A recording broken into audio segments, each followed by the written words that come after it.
To graph these inequalities, you're going to begin as if it was an equal sign instead of the inequalities.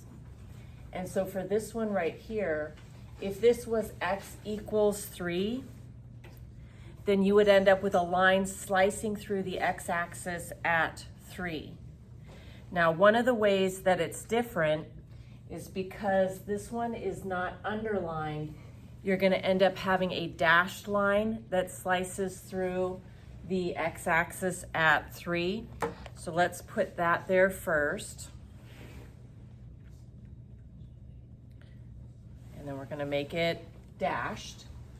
Okay, then the next thing that we need to do is shade one side of it or the other.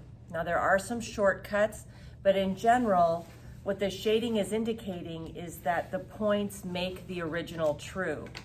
So you can select any point that's clearly on one side of the line or the other and test it to see if it's true or not. So I'm going to pick a test point. This is a random point. You can pick any point you want. Again, that's clearly on one side of the line or the other. So I'm just going to select 1, 2, right 1 up 2 is clearly on one side of the line. And then let's see if this point makes the original true or not. Okay, if that's going to make the line true, then what I'm going to need to do is come in here and I'm going to take out the x and I want to replace it with an x. And so the x in this point right here is 1. So I'm going to substitute in 1. There's no place to substitute the y coordinate in x is less than 3. And 1 is less than 3. So since 1 is less than 3, a little bit redundant there,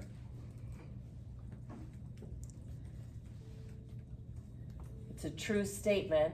So the point 1, 2 should be in the shading. So I'm going to shade to the left to include the point. Now, if this was not true, then we would want to not include this point and we'd shade to the other side. But every single point in that shaded region, the x coordinates of the points are less than 3. A shortcut though is if you have a less than symbol, L, less than, then numbers on the x-axis that are less than, that are smaller, are to the left. And if it's greater than, it's to the right. But technically you're checking a point. Okay, so this one right here, we're gonna start off by graphing it as if this said y equals -2. And what you would do is have a line slicing through the y-axis at -2.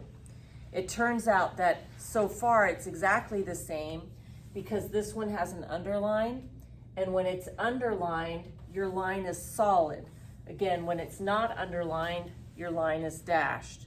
So we're going to put a line through the y-axis at -2, and now we need to decide if we should shade above or below. I'm going to test a point to see. So if I test a point, I can pick any point I want that's clearly on one side of the blue line or the other. For convenience, I just went with the same point I selected over here. So I'm going to go to y is greater than or equal to -2. And if I want to see if this point makes this true, then I'm going to substitute. I'm going to substitute the y in for y. So let's take out y, put that in here. 2 is bigger than or equal to -2. Okay, so this is a true statement.